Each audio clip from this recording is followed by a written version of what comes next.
What's up, guys? This is Matt from Force Fitness and Performance.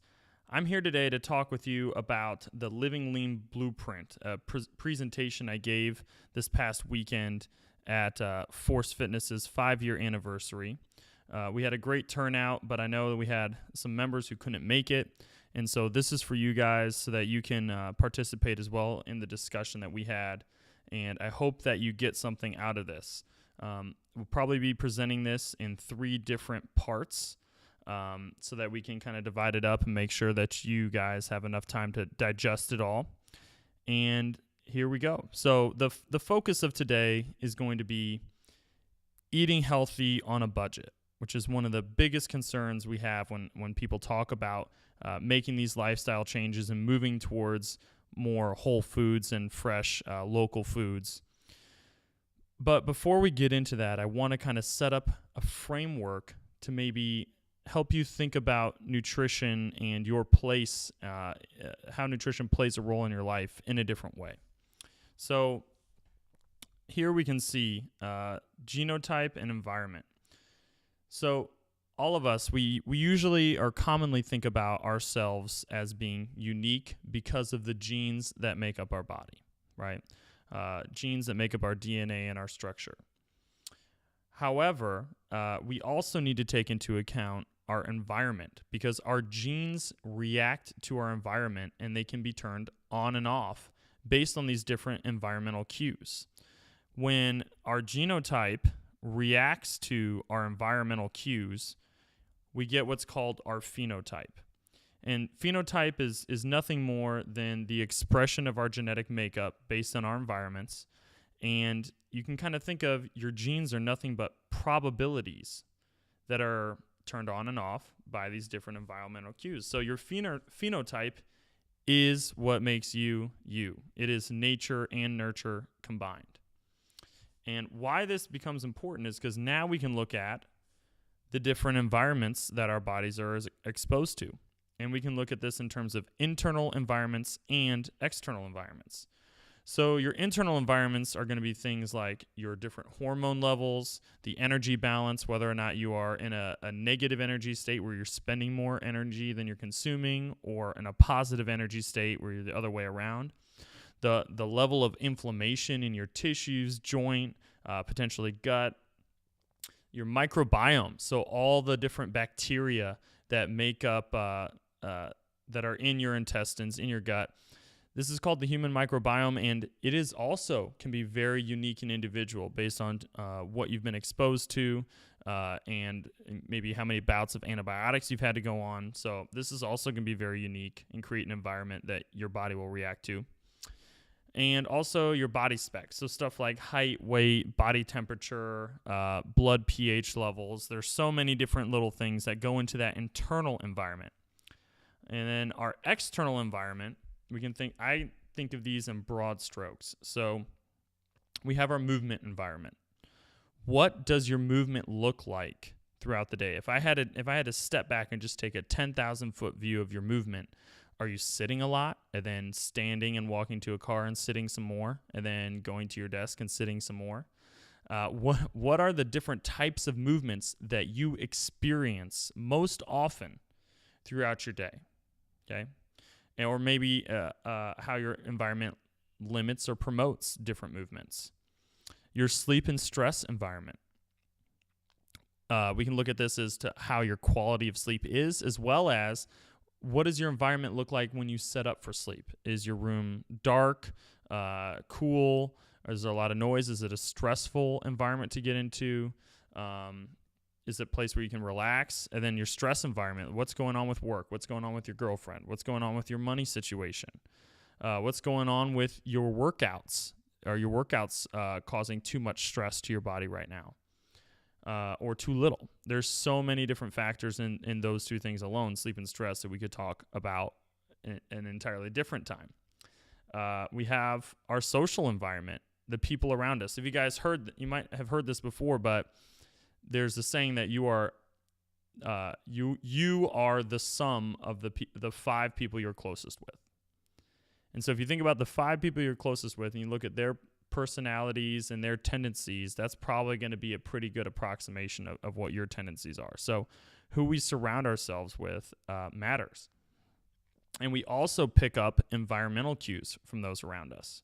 So it can be as simple as when someone else is in a good mood, you tend to be in a good mood, or it can carry over to nutrition. So, for example, if you're sitting at a table with a fast eater, someone who really eats quickly, you're likely to eat between 10 and 20% more than you would if you were eating that same meal alone, just because you're picking up on their cue that it's time to eat quickly. We can also look at our food environment, and that can be both the types of foods we're eating as well as when we're eating the food, and how we cook the food. There's a ton of different factors in that food one, and that's going to be something that we cover in a lot of detail today with our lecture.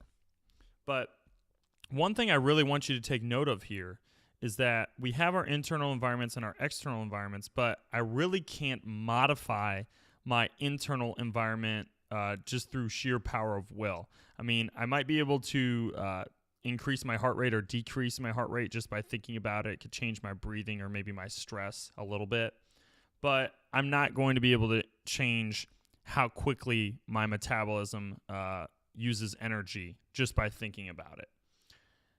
On the other hand, the external environment is something that I do have a ton of control over.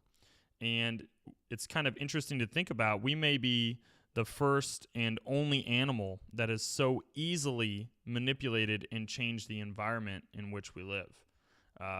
We are able to change our movement environment, kind of choose our social environments, choose our food environment. So that's just not only interesting, but it should be empowering, okay? So what I want you to get out of this is that you are in control, okay? Hopefully this gives you a new perspective and understanding about how the environment interacts with your body to create the person that is you. You can affect change, and there are plenty of things that you can do to continue to improve your health. However, there are going to be times when you're not in control. So you are in control, except when you're not. And what we need to think about here is just there are some things that you do not have control over, and that is okay. You know, you're not going to be able to control maybe when you get called in for work late and it messes up your sleep. That's okay. You might not be able to control when the baby wakes up crying in the middle of the night, which is something I'm already freaking out about. But, you know, you might not be able to control that. You're not going to be able to control how quickly these changes necessarily happen for you or where you first lose body fat. That's very individual, and it's based on things that are outside of your control. And so just learning to treat yourself with some grace. Learn to accept that there's only so much you can do, but that if you focus on the things you can do, you will affect positive outcomes for yourself. And we just use our outcome-based decision-making model. Change something in the external environment. See if it changes anything in your internal environment. So maybe you have more energy, or your clothes fit better, or your performance is increasing. All from a simple change in your sleep environment. And that lets you know that you're on the right track and that things are moving in the right direction. But please, please, please treat yourself with some grace. You deserve it. Okay, so we're going to go back to the environment slide here. And there's one thing I just wanted, another thing we can think about here is what environment do our genes expect? And how does this specifically relate to food? So we can think about our brain craves salty, fatty, and sugary foods. This is something we know. But why does it crave them? And quite simply, when our genes were evolving, we needed salt would indicate nutrients that were crucial to us. Fat is very calorically dense, which is something that's frowned upon nowadays.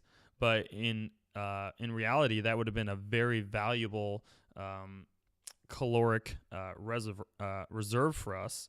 And sugar would have enabled us to really easily store body fat so we'd be ready for times of scarcity. So those are all very normal cues. And I think by understanding why we crave those different things and crave those different foods and understand the environmental context for that, it helps make sense and helps us kind of have more peace and control over those different cues. So I'm going to finish this first part of the lecture with just a rundown of the Living Lean Blueprint. So if you've been at Force before, you've gotten some version of this, and I want to give you just the rundown. I don't want to get caught up in the details of what the Living Lean Blueprint is today. I really want to focus on how we can implement these with some of the common objections that come up with this. So the Living Lean Blueprint in a nutshell is we want you to eat meat, fish, eggs, veggies, healthy fats, some nuts and seeds, and some starch and fruit. We want you to avoid grains, legumes, dairy, sugar, alcohol, and other additives. Sleep 7 to 9 hours per night. Reduce and manage your stress.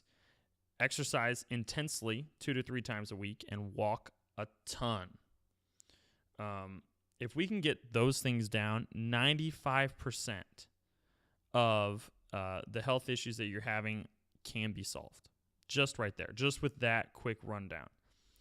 Now, it's the getting there that tends to be the trick, like how to manage this with our stressful lives and our busy lives, and how to manage it. What today we'll talk about is how to manage this within your budget. How do we make it more affordable to eat that way? So that's going to do it for part 1. Come back for part 2, where we really dive into eating healthy on a budget and some things that we can think about to make that happen.